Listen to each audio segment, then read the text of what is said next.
Olá, boa noite! Educadores, crianças e pais, eu sou a Giovana, eu faço parte da equipe da coordenação pedagógica do projeto Jornada Sabiá de Leitura. E eu estou aqui com muita alegria na noite de hoje para a gente conversar um pouquinho, né? A Jornada Sabiá de Leitura é um projeto da Lei Federal de Incentivo à Cultura, idealizado e realizado pela Elo 3 Integração Empresarial, com o patrocínio da Bayer e da L. Queiroz.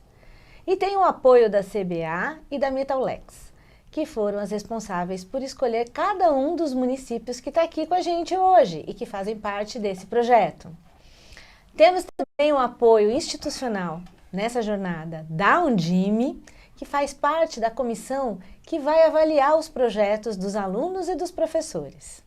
Antes de nós começarmos a live de hoje, eu quero lembrar uns acordos importantes com a gente, né, com o projeto. Bom, a participação nessa live conta como ponto na jornada. Então é importante que vocês preencham a ficha de presença que está no link em uma mensagem fixada no chat. Logo no começo vocês vão conseguir encontrar isso. Não esqueçam de preencher a lista de presença. A plataforma da Jornada de Leitura Sabiá está cheia de conteúdos disponíveis para vocês.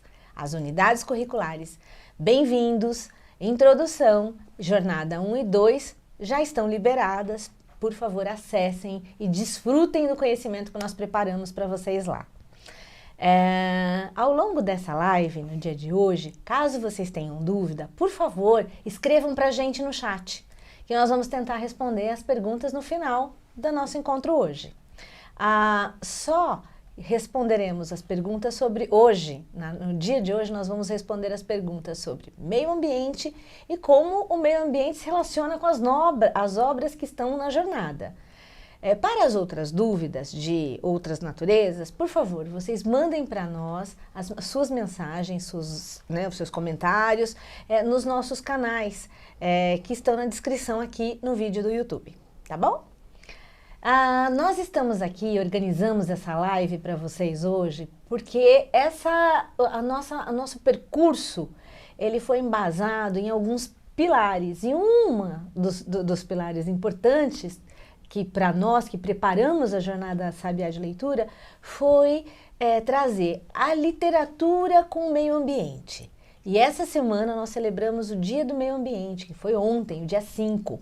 Se você está nos vendo hoje, foi ontem. Se você que vai assistir essa live depois, nós preparamos essa live para honrar o dia 5, que é o Dia Internacional do Meio Ambiente. Este ano nós temos 50 anos, né? Essa data nasceu na primeira conferência de meio ambiente que aconteceu em Estocolmo, 50 anos atrás. E ela convoca a nossa atenção e os nossos esforços para que a gente possa honrar a nossa casa, o nosso planeta, Gaia, Pachamama, o nosso planeta Terra. Então, que todos nós, crianças, pais, cuidadores, familiares, educadores, todos nós pertencentes a essa comunidade que ocupa esse planeta, possamos nunca esquecer que os nossos esforços juntos são necessários para que a gente possa ter um compromisso de honrar as futuras gerações. Estamos vivendo um período onde a gente tem uma série de desafios em relação às mudanças climáticas e uma série de mudanças na vida. Vivemos uma pandemia que lembrou a todos nós quão importante é o nosso comportamento no nosso planeta, né? Às vezes o consumo, o resíduo, as escolhas que fazemos. Então estamos aqui celebrando o meio ambiente e a relação que o meio ambiente tem com as nossas obras literárias. Pensando nisso, hoje nós temos um convidado muito especial, que a gente trouxe com muito carinho para conversar com vocês um pouquinho. Eu vou falar dele agora. Ele se chama Cristino Wapichana, ele é um artista indígena, ele utiliza da sua familiaridade com as palavras e a música para disseminar histórias, saberes e herança dos povos originários, reforçando a importância dessa população para a formulação da sociedade brasileira, Todos vocês sabem que eles já moravam aqui antes do Brasil ser descoberto. Então, a gente honra toda a comunidade indígena brasileira e dos povos ancestrais com a presença do Cristino aqui com a gente hoje. O Cristino nasceu em Boa Vista, em Roraima. Entre algumas de suas obras, ele é um escritor muito premiado. E entre as suas obras premiadas e traduzidas para outras línguas, destacam-se para o público infantil os livros A Boca da Noite, que é vencedor do Prêmio Jabuti e do Prêmio Peter Pan, entre outros prêmios, sendo um dos livros mais premiados em 2017. Ele também escreveu Sapatos Trocados e O Cão e o Curumim, entre outras obras. O Cristino tem muitos livros, o Cristino é um poeta e um músico. Então sejam todos vocês bem-vindos. E agora eu passo a palavra para o Cristino. Cristino vai começar com uma música, né, Cristino? Sejam bem-vindos. Obrigado, Giovana, toda a equipe. E vai ser um encontro lindo.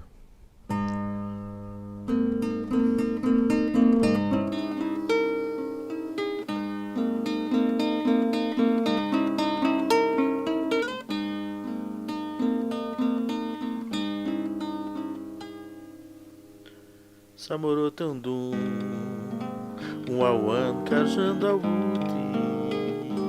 painhau a marchar, tuminhã, babinai tum carunhau, naik parichau, ipei a marjado murucutupã, sussuí. Tucap, caimena, micheletupã, Cuiarara, Urzinhal, Suduquetau, Aptinhã, Uimis de Iá, Valcupe, Culturazinhal, Cunuitinhã, Itiuetinhã, Parjuntã, Assaboruantaná, Puatu, Tua Malcuquiça, Tiquipanco, Naiki, Uamaco, Arzanauan, Ibalcu,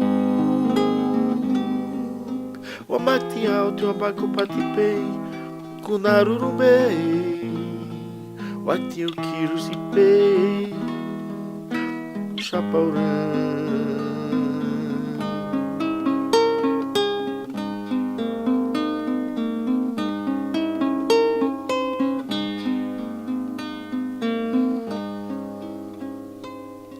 Quando fecho os meus olhos, vejo um lindo amanhecer, com muitas formas, desenhos e cores, toda a terra vestida de flores. Vejo a paz namorando arco-íris, estrelinhas tocando o meu chão, passarinhos cantando juntinhos, rodopiando a voar contramão. Vem comigo viajar nessa aventura, vamos juntos com sonhos brincar, vamos misturar todas as cores e de todos os sabores provar. Vem comigo viajar nessa aventura, vamos juntos com sonhos brincar, vamos misturar todas as cores e de todos os sabores provar. Vem provar.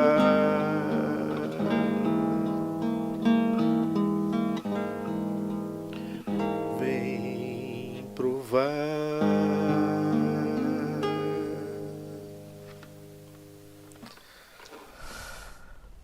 Obrigado. Muito obrigada a você. Bom, gente, estou muito feliz em poder compartilhar um pouco, não só da música, mas das artes indígenas, que são muitas, são lindas, são extraordinárias e que estão ainda um pouco distantes da sociedade brasileira. E é importante a gente ter esses encontros para se entender um pouco mais sobre o que é ser indígena, o que significa a terra, a árvore, o rio, os bichos para os povos indígenas. O Brasil tem mais de 305 povos indígenas habitando todo o território nacional e falam mais de 274 línguas, e ainda há muitos povos isolados que estão no estado de Rondônia, Acre, aquela região de floresta amazônica, que é tão importante para o mundo, tão importante para as pessoas, tão importante para os seres que vivem nesse lugar. É uma floresta imensa, mas que tem perdido muito nos últimos tempos, especialmente por grileiros, por pessoas que não têm nenhum respeito com a terra.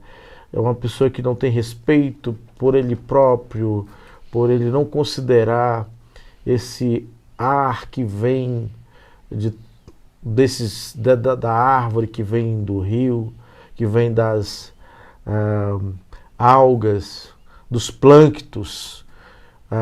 O planeta não sobreviveria sem os plânctons, que mantêm mais oxigênio do que as florestas, mas as florestas são importantíssimas para a gente e que elas precisam.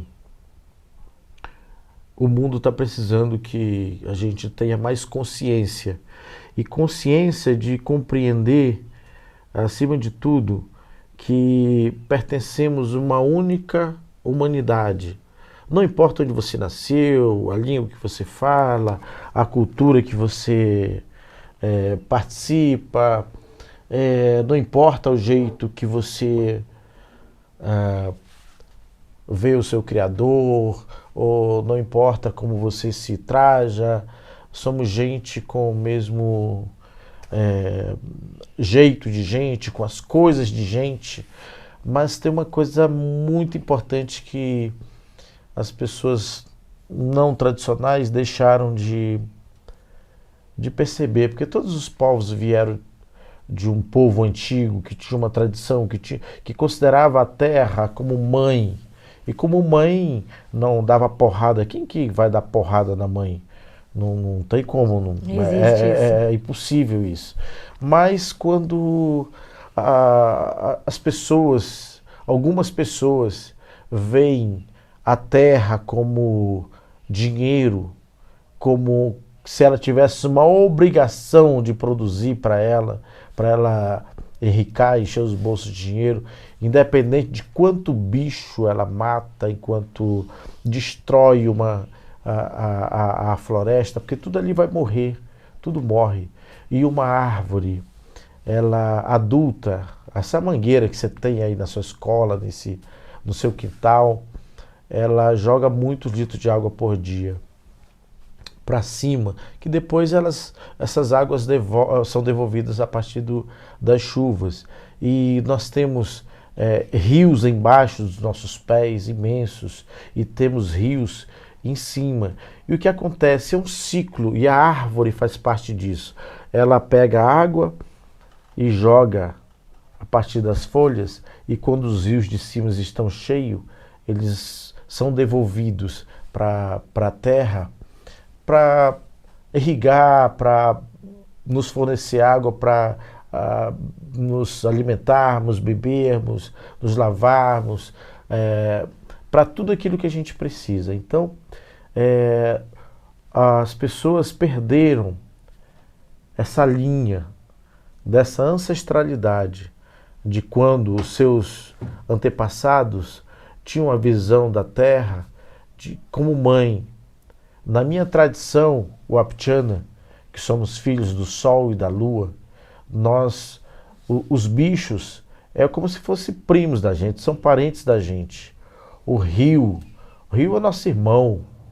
As florestas as árvores são nossas irmãs. Como é que nós vamos destratar os nossos parentes mais próximos?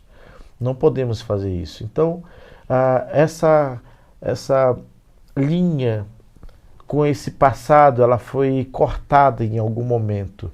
E as pessoas perderam a noção do quanto é importante tudo que nos cerca e tudo aquilo que nós fazemos vai influenciar no resultado da chuva. Ou aqui em São Paulo, talvez 2 anos atrás, apareceu uma nuvem de poeira, não foi? Foi! E uma nuvem com E fuligem. foi uma segunda-feira à tarde, que o dia virou noite, né? Então, e teve uma chuva de fuligem também. Foi. Uma chuva que vinha pedaços de coisas queimadas, que chegou até aqui, que a gente sentia o cheiro do queimado.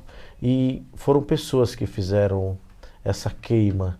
E aí a natureza, ela tem que carregar isso. Ela já carrega muito peso, carregando gente que tem esse pensamento de que tem que explorar, tem que tirar o ouro que tem lá, tem que tirar as árvores que tem lá para fazer casa, para fazer pisos bonitos por aí, pelo mundo. A gente precisa entender que esse planeta só tem esse. Não tem um outro planeta que a gente possa ir. Dizem que a Lua fede enxofre. E dizem que Marte fede a ovo. Meu Deus! Tem umas... E como é que você vai para Marte? Nessa distância, que equipamento que nós temos? Porque daqui até lá dá 70 milhões de quilômetros. Pois é. Como é que vai chegar lá se o teu corpo está preparado para essa atmosfera, para esse ar? Lá, se alguém for viver lá, tem que usar sempre equipamento. Como é que você vai plantar? Como é que você vai colher a água que dizem que não tem, que a água que tem está lá nas algumas nuvens, acima da atmosfera? Como é que vai recolher essa água? A água é vida. Uma água, ela tem que estar limpa. É um direito nosso, de gente, de tomar uma água limpa. Nós não... algumas empresas grandes aí, elas pegaram um lugar que a natureza, que a nossa mãe nos dá água de graça para a gente beber, para a gente se alimentar, e elas engarrafam em plástico, que é terrível, que o mundo os mares estão cheios de plástico, tudo está cheio de plástico, os bichos comem plásticos, e o plástico é tão prejudicial que matam os bichos, e as partículas são tão minúsculas que ela entra no corpo do peixe, no corpo do boi, no corpo dos seres, que a gente também se alimenta deles. Então, o que a gente está deixando para essa próxima geração? Eu já comecei a comer plástico, você também. E vocês, pequenos aí, estão comendo mais plástico do que a gente. Imagina, daqui a 20 anos, imagina os teus filhos, o que eles irão comer? Como é que vai ser a saúde dele? Então, é necessário que haja um retorno para essa ancestralidade, para você enxergar a Mãe Terra como mãe, não enxergar ela como algo que tem que produzir. O que tu sabe das plantas? Que plantas vocês têm na casa de vocês? Que flores vocês conhecem? O que vocês já plantaram? Vocês conhecem o ciclo das plantas? E se acabasse, sei lá, esses caras que produzem muita coisa, acabassem eles, como é que vocês iam entender? Como é que funciona a banana que vocês comem? Como é que já plantaram uma banana? Sabe o processo, quanto tempo ela demora para produzir? Sabe o tempo certo de cortar, de tirar o cacho da bananeira? Porque quando você tira o cacho, ela vai ficar mais doce, ela concentra doce. Se você deixar amadurecer no pé, ela não vai ficar tão doce. Sabe qual é o tempo dela? Não sabe? E a manga que você come? Não sabe? A laranja, que você precisa entender um pouco dessa natureza. Só o celular, só o computador, o tablet, só as piadas que todo mundo ouve o tempo inteiro, e entretenimento, isso não te alimenta.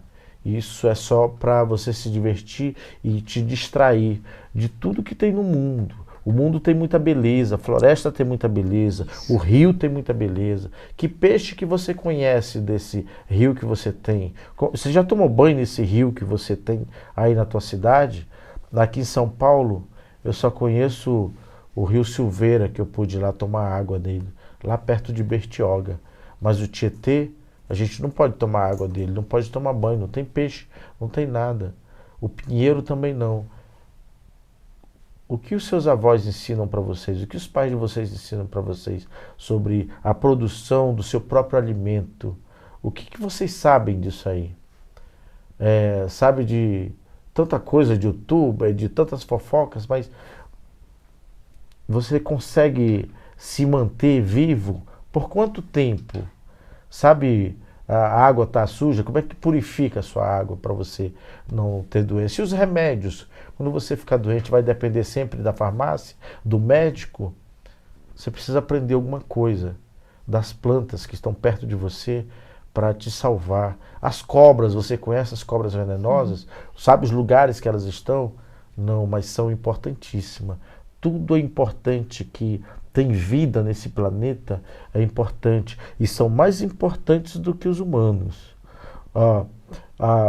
Embaixo da gente, dos nossos pés, numa floresta, há muitos fungos. E eles fazem malhas assim. E quando uma árvore é cortada, esses fungos sentem que ela está sofrendo. Então, eles vão lá para tentar alimentar ela, para que ela sobreviva.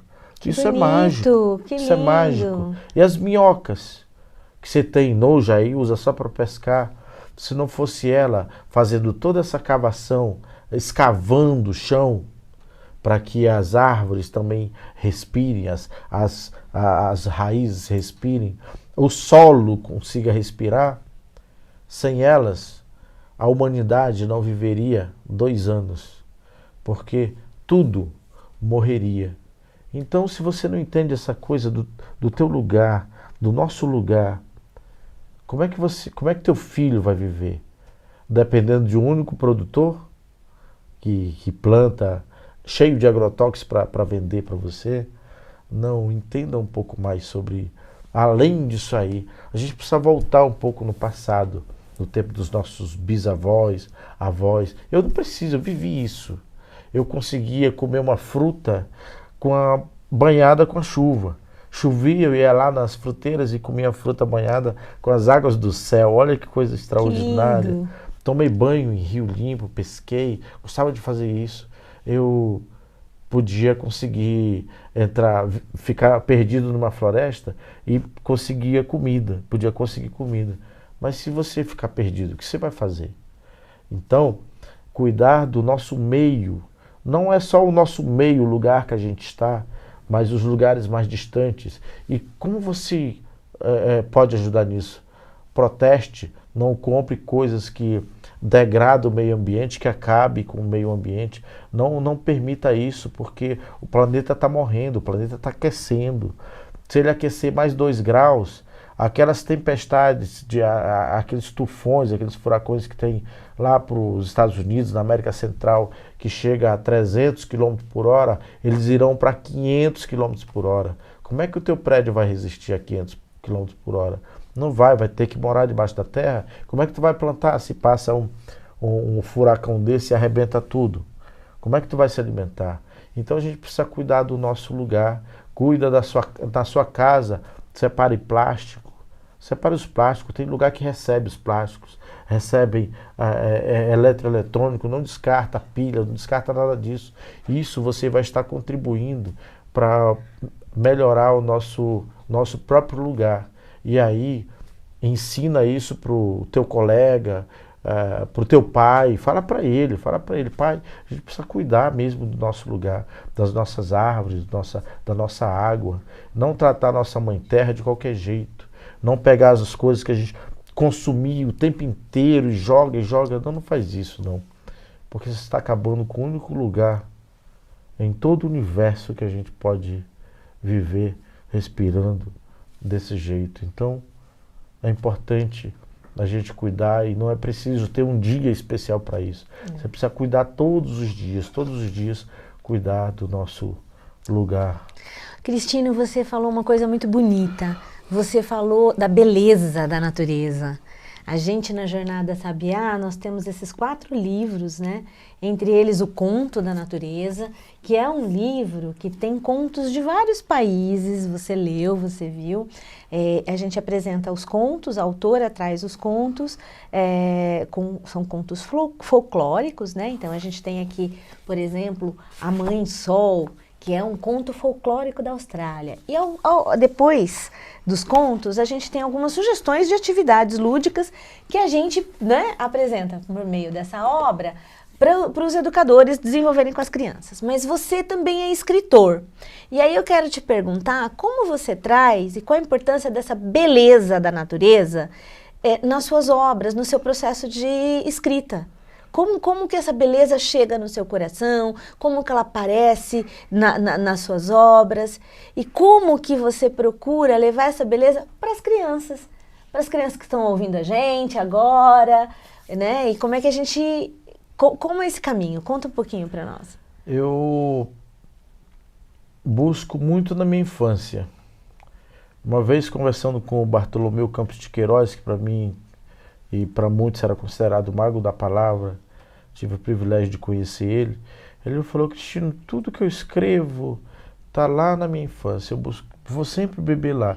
E ele bebe na infância porque quando o mundo começou, na tradição do meu povo, dizia que nada estava formado, estava se formando. Então, esse tempo chamava Puri, que era o tempo da magia, era o tempo que as coisas estavam se formando, do encantamento. Que bonito. Então, as coisas iam se formando pelo som, pelas palavras, todo mundo podia participar dessa formação. E o mundo foi ficando duro, como a gente conhece hoje. E as crianças ainda são os que ainda conseguem estar nesse primeiro tempo da magia. Então, essa magia que elas acreditam faz com que essa sensibilidade deles abre para os conhecimentos das coisas, dos seres, da formação. E é nesse tempo da magia que aprendemos mais sobre as coisas, porque a gente não está duro a ponto de chegar uma informação e ela rebater, ou a gente mesmo jogar ela de volta. Não, as crianças, elas estão nesse período da magia. Então, quando você trabalha com as crianças, você trabalha com encanto. Com encanto, né, com esse tempo da magia. Então, ela vai acreditar naquilo que você vai falar. Ela vai acreditar que o Superman voa, que tem o Homem-Formiga, que tem o Homem-Aranha, que tem a Mulher Maravilha, que tem o Sansão do cabelão, que tinha muita força, que tinha os deuses gregos e tudo mais. Eles vão acreditar nisso e vão imitar esses personagens ainda, vão vestir esses personagens. E isso não se pode perder. Isso tem que estar inserido no que se escreve, no que se fala. Isso tem que estar inserido na pintura, no cinema, em tudo, para que essa magia ela seja disponibilizada de forma mais democrática possível e também com mais informações possíveis, informações boas, como essa de cuidar do nosso próprio lugar. Exato. Conta um pouco da beleza da tua infância na floresta para nós. Acho que as crianças vão gostar de ouvir e os educadores também. Bom, eu tive o privilégio, como falei, de conhecer muitos rios. Não foi só rios grandes, rios pequenos. E os igarapés, que são menores, a região que eu morei, tanto foi floresta amazônica, quanto os campos naturais de Roraima. E os campos naturais de Roraima, os rios, por ser muito arenoso o solo, as águas são transparentes. Então você vê a 4, 3, 5 metros. E temos lugares nas aldeias em que a gente toma banho, todo mundo toma banho. E esse lugar não tem, embora a gente conheça jacaré, cobra grande, pequenas e tal, peixe elétrico e tal, piranha que tem muito medo. Olha, os bichos só atacam a gente se a gente ameaçar eles. Senão, uma cobra ela não vai querer te morder, não. Ela vai sair de lado. Ela vai esperar você reagir para ela poder reagir. Ela não vai gastar um veneno contigo porque ela não vai comer você. Os bichos têm uma diferença muito grande da gente, dos humanos.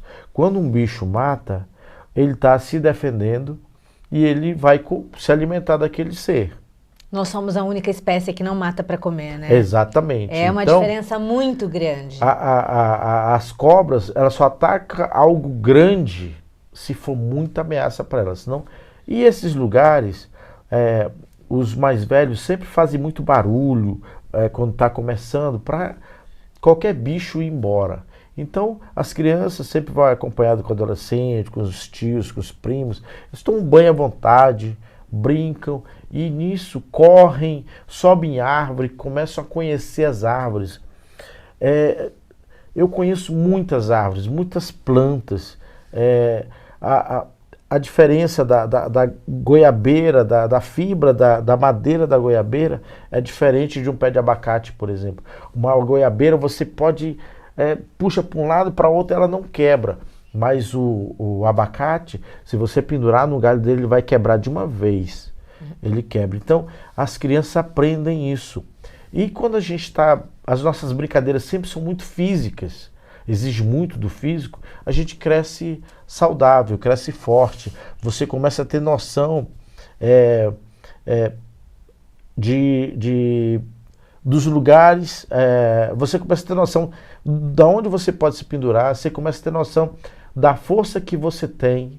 Você começa a ter uma visão em que reflexos rápidos, e aí você não vai correndo, você vai saber a altura que está uma árvore caída no chão e você vai pular o suficiente para você não bater lá e cair. Então a gente conhece o nosso mundo, o lugar que a gente está.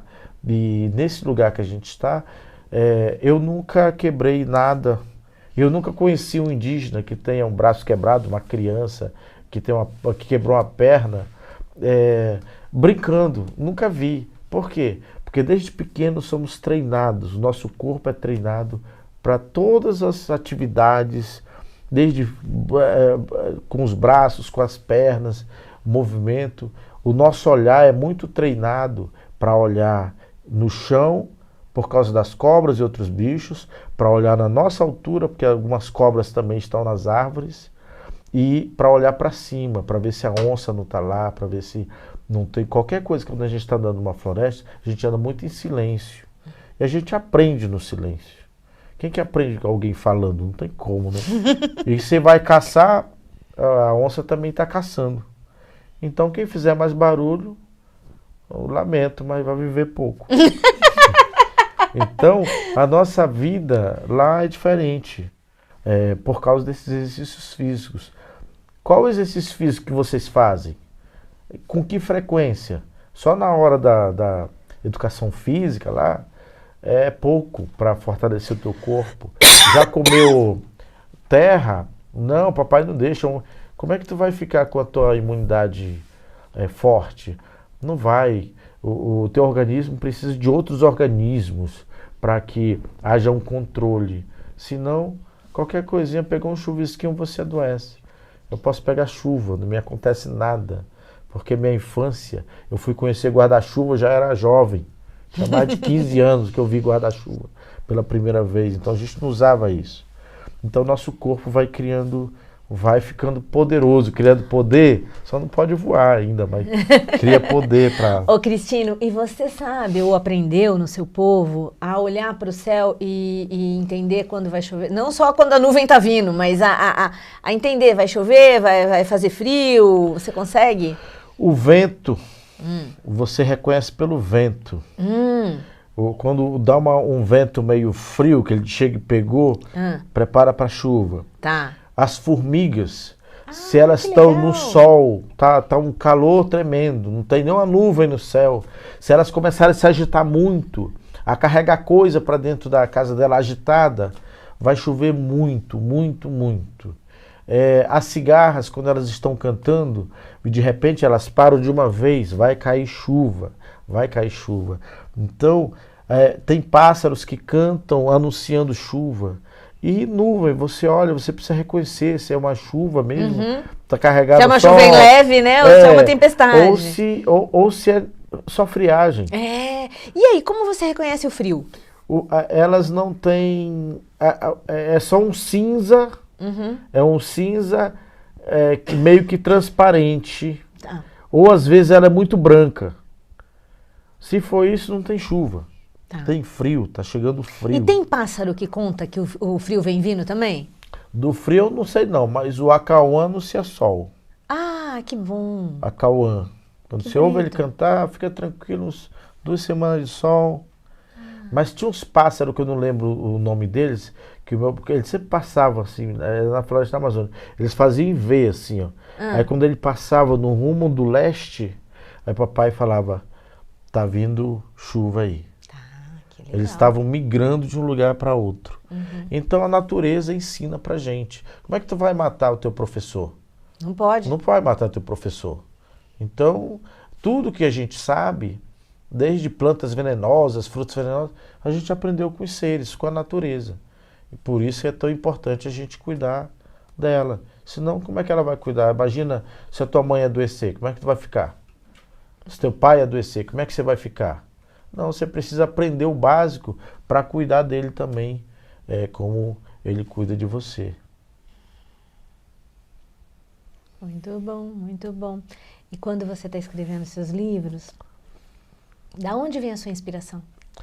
Vem do meu primeiro tempo, minha avó, ouvi minha mãe, ouvi o lembrar do nosso cachorro, as experiências que tivemos com ele.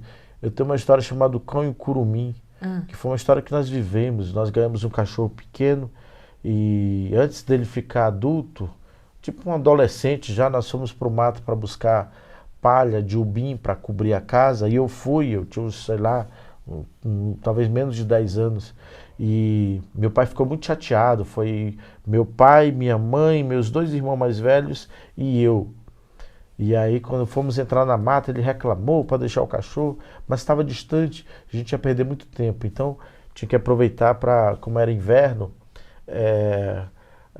o sol, sempre as nuvens estão cobrindo. Então, para a gente não perder tempo, levamos. Eu levei ele amarrado, soltei, de repente ele começa a latir, longe, e eu falo para minha mãe, olha, tem que ver o cachorro. Eu não podia ir na floresta amazônica, tinha muita onça naquela época, lá 80, pouca gente morando na região. E meu pai aí foi uma caçada, assim, uma luta muito grande com o cachorro. Então precisava de um alimento grande que durasse também. E era uma oportunidade. Quando é que você encontrava um bicho desse tamanho?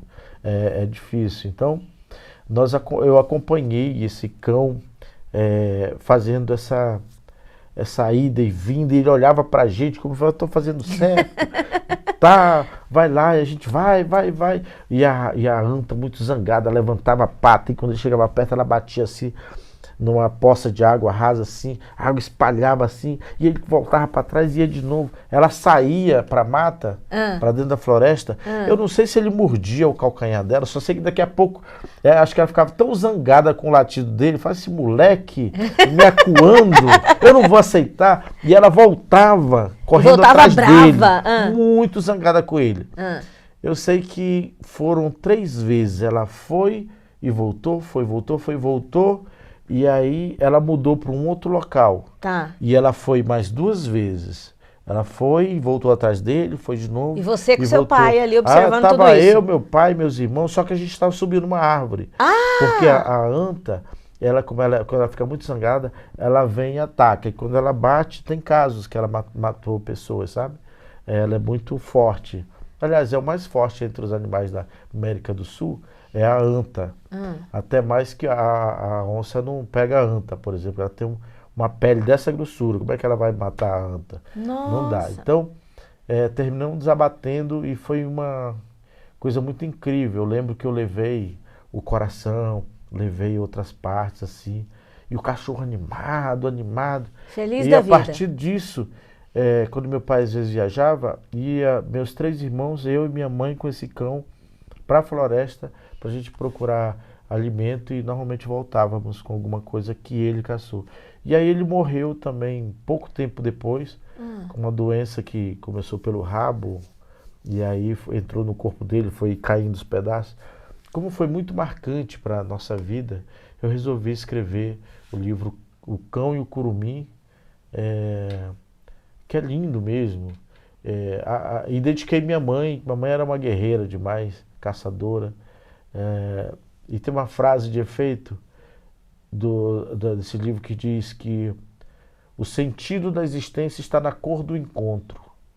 E cada encontro tem de fato uma cor diferente. Por isso que as relações são tão diferentes.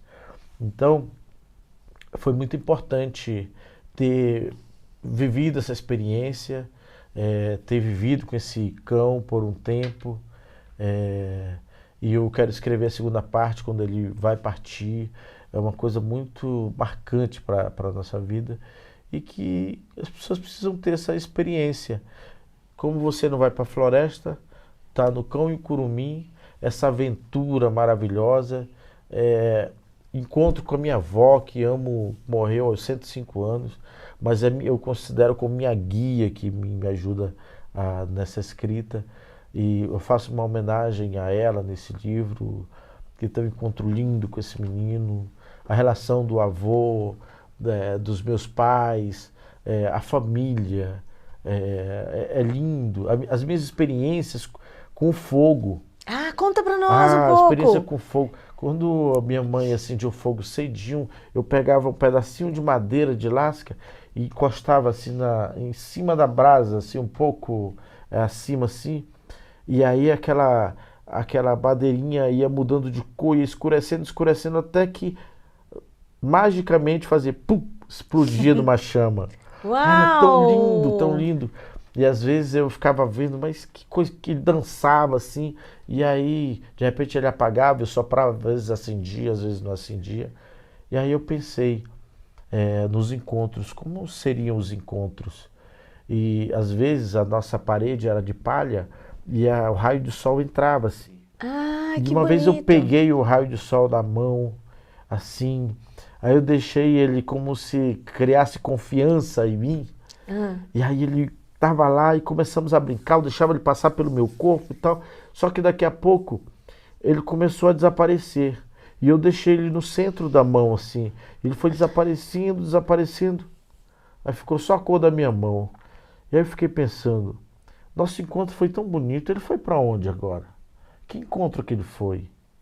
Por isso que surgiu essa frase que o sentido da existência está na cor desses encontros. E é fato isso. Eu dediquei à minha mãe esse livro, eu não sei de qual não, mas é tão bonito que eu escrevi para minha mãe, a minha guerreira. Minha guerreira, só vou lembrar um pedaço. Ao meu amor que me alimentou desde os seus primeiros enjoos. É para ti, minha mãe, minha guerreira, que cada dia eu renove contigo o nosso primeiro abraço de eternidade. Que lindo. É lindo. E o primeiro livro eu dei para minha mãe enquanto estava viva. Partiu, mas eu não tive que ficar lamentando a partida dela, porque eu fui um bom filho também. E tive uma experiência na floresta amazônica, que eu estava com meus irmãos menores e um irmão mais velho que eu, que também partiu, um ano mais velho, andávamos muito juntos. E minha mãe foi até uma vila para conseguir alimento, alguma coisa para gente. E anoiteceu, e quando anoitece na floresta, anoitece 5 horas da tarde. Se estiver na floresta 5 horas, não saia mais não. Procura um lugar para você se abrigar, Se não for chover, fique perto de uma árvore grande, onde as tuas costas fiquem para a árvore grande, quebra alguns galhos, limpe aquele local. Se tiver alguma madeira junto para você ficar em cima e coloca uns galhos para os bichos não chegarem perto de você. E minha mãe, anoiteceu, ela não apareceu. Eu falei, meu irmão, bora buscar a mamãe, que ela não chegou. E aí saímos uma escura, talvez umas 7, 8 horas, e andamos uns 3 quilômetros e encontramos minha mãe na estrada. Nossa! Sozinha. E nós fomos com pedaços de... Era algum tipo de proteção, pelo menos né? fazer barulho. É. E eu não... A minha mãe ficou muito feliz. Eu não consigo descrever o que ela Mas pensou nesse momento. Nossa, que lindo, Cristino. Muito obrigada por essas partilhas. A gente tem algumas contribuições já no chat nosso aqui. Eu sei que muitos de vocês falaram, né? Compartilharam com a gente a importância de descobrir culturas diferentes nas obras que a gente aborda, principalmente no livro Contos da Natureza, né? Que foi um livro que trouxe para muitos de vocês a alegria de descobrir o conto da Nigéria, que trouxe essa questão da Mãe Sol, né? O conto que é do povo australiano. Então, muitas pessoas falaram do encanto desses contos. Então, para você que não leu ainda, leia esses contos. O livro Contos da Natureza vai trazer muitas culturas, vai falar também, a gente tem Bali, a gente tem o país de Gales, a gente que está lá, né, no Reino Unido, a gente tem o conto da Índia, que é lindíssimo. Então, eu convido vocês também a darem uma lida. E aí, Cristino, a gente tem aqui algumas perguntas que foram chegando, como, por exemplo, o que a gente pode fazer para cuidar da nossa natureza? Primeiro, você deu muitas dicas, mas eles estão perguntando para você falar mais sobre isso. Primeiro, cuidar da gente, da nossa saúde. Depois, você tem que compreender o teu lugar. Conhece o teu lugar, tem um pedaço, tem uma pracinha lá, faz uma experiência, tenta conseguir uma lupa pequenininha e vai lá nas árvores, passa assim no caule da árvore para você ver quanto de bichinho que tem ali. Vai lá na terra, vê as formigas andando, vê como é que elas se comportam, vê a plantinha, tenta conhecer a planta pelo nome, para que ela serve. Tem muitas plantinhas que a gente desconhece, que serve como alimento, serve como verdura, serve como remédio. Eu aprendi um monte, até coisas daqui, aquele picão preto. Tem um tanto de coisas que eu não sabia que eu fui aprendendo. Muito aqui, eu tentei conhecer as árvores daqui. Tem uma árvore que ela é muito plantada aqui nas ruas, Sibipiruna. Isso. Tem uma folha, uma flor bem amarela e fica tudo florido, cai tudo, bonito. O chão fica lindo. E aquilo não é para ser jogada fora. A terra precisa dessas flores, a terra se alimenta, aquilo vira adubo, o próprio alimento para ela. Então, tente conhecer o seu lugar, tenta descobrir o que faz mal para aquelas plantas. Não deixa de conhecer, porque um dia pode fazer falta para a tua própria sobrevivência. Muito bom, muito obrigada. A gente tem ainda algumas perguntas que, olha só, como você se tornou autor de livros? Não sabia que ia ser, não. A gente não planeja os frutos bons, os frutos maus, os lugares onde você deve ir, as pedras que você deve subir, como você deve se comportar. A gente aprende a ler o céu, não só as estrelas, você aprende o lugar que você está, a direção das coisas, o horário. Eu aprendi, eu podia olhar para o céu e falar, tal hora. Podia olhar no relógio, porque eu acompanhava todos os dias e eu sabia a diferença que tinha. A lua, quando mudava de posição, a lua muda cada dia, cada noite, ela aumenta quase que uma hora de distância, sabe?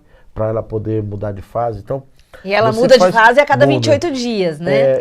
Você consegue É o ciclo ler dela. todo esse seu local. E pelo meio do caminho eu sempre gostei da arte, da música, aprendi violão ainda adolescente e estudei. E depois eu comecei a escrever a poesia e tal. Que bom. Mas a primeira história eu não terminei.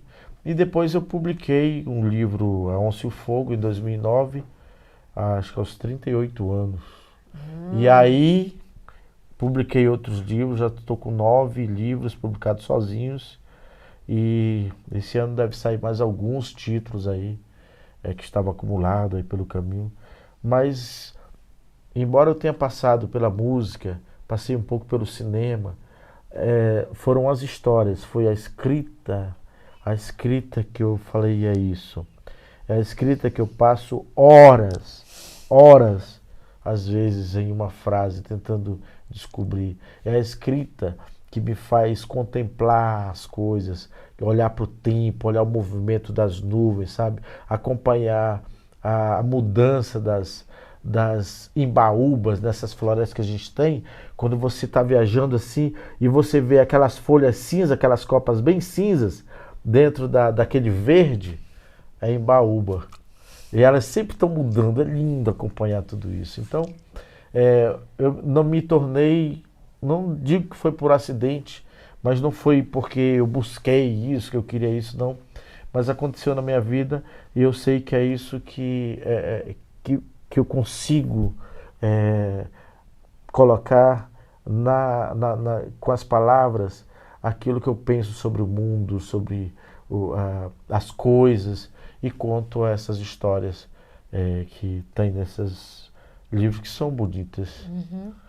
Olha, a Márcia de Araújo escreveu para nós falando que ela já plantou um abacate. E a Lorena perguntou em que ano você fez seus livros. Comecei em 2009 a primeira publicação, depois só 2014, depois 2016, e aí acho que um 2018, outro já 2019, 2020 mais 2, o ano passado mais os 2, e esse ano ainda não saiu nada, mas a semana que vem, se você seguir lá no Instagram, Cristina Wapichana, eu vou anunciar um livro chamado Fogo Gente, que é do Clube Leituria, mas tem alguns exemplares para vender, chamar, quem chegar primeiro vai levar. E não tem muitos não, hein? Que bom, que bom. Olha só, a gente ainda tem mais duas perguntas rapidinho aqui para a gente poder já ir depois nos encaminhando para o encerramento, né? Você criou a sua história porque teve interesse em aprender mais sobre a natureza ou por conta da sua convivência por lá? Minha convivência. Tem histórias que são histórias tradicionais, aquilo que os nossos antepassados vêm contando pra gente. E depois eu comecei a escrever histórias que eu vivi, ou histórias criadas com a minha avó, mas com a tradição que eu aprendi, com a espiritualidade que eu aprendi, com o conhecimento do lugar que eu aprendi. Mas escrever, para quem está pensando em escrever, tem que haver muita pesquisa, muita contemplação das coisas. A gente não faz nada sem fazer uma boa pesquisa. E pesquisa de tudo. Se você vai... Eu fiz esses dias sobre o beija-flor. Eu me desafiei. Eu já vi tantos beija-flores, já vi casa de beija-flor, já vi beija-flor novinho, ovo de beija-flor, reconheço o ninho dele, como é que ele faz. Se eu olhasse o ninho do beija-flor, eu sei que pelo trançado, eu sei que foi ele. E aí... mas eu sabia só até aí que ele voava para todo lado, mas depois descobri outras coisas. O quanto por segundo ele bate as asas, mais de 80 vezes. Eu descobri que tem mais de 300 espécimes de beija-flores e que eles são das Américas. Descobri que o maior, ele pesa cerca de 27 gramas e o menor 2 gramas apenas. Nossa. Descobri que ele se alimenta 90% de pólen e de insetos, os outros 10%, e que ele precisa se alimentar para bater aquelas asas muito rápidas e o coração super acelerado, pelo menos de 5 a 8 vezes por dia. Nossa. O peso dele. para ele poder ter energia para voar o dia inteiro, e que ele voa, visita mais de 1000 flores por dia. E é uma coisa mais incrível que eu descobri, entre as coisas incríveis, é a fêmea que faz o ninho e ela que cuida. Embora o macho apareça lá de vez em quando, mas é fêmea, é a mãe que cuida desses filhotes. E sabe de uma coisa interessante? Enquanto esse caça-avião, ele faz em um segundo 150 vezes o tamanho dele, o beija-flor, em um segundo chega a fazer 450 vezes. Nossa! É um dos seres mais rápidos que tem nesse planeta. Que lindo! É muita coisa, né? E ele ainda tem todas as cores. E é muita beleza, né? Ah, é lindo demais. E me conta uma coisa, a gente ainda tem uma pergunta aqui que né, uma pessoa que está interagindo com a gente que pergunta em qual município e qual cidade você nasceu? Eu nasci em Boa Vista, que é a capital de Roraima, embora tenha sido fabricado na região do Amajari. Mas me levaram. Talvez a minha mãe estava com gravidez de risco, por isso eu também nasci na cidade. Nasceu no hospital? No hospital, na maternidade. Que bom, que bom, que bom. É. Obrigada por essa conversa. Foi Eu espero que vocês demais. tenham gostado. Nós estamos chegando ao final dessa troca gostosa, né?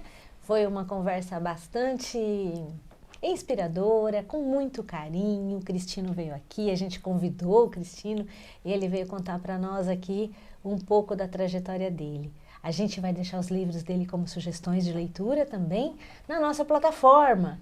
E a gente fica, né, um lembrete para vocês acessarem o conteúdo lá e continuarem nos acompanhando. Não se esqueçam de preencher o seu nome na lista de presença que está no chat. É muito importante para computar a sua participação na jornada. Caso tenham dificuldade em entrem em contato com a gente pelo WhatsApp, por favor. Lembrando que os nossos canais oficiais de comunicação são o WhatsApp e o e-mail, e eles estão disponíveis na descrição da live no YouTube.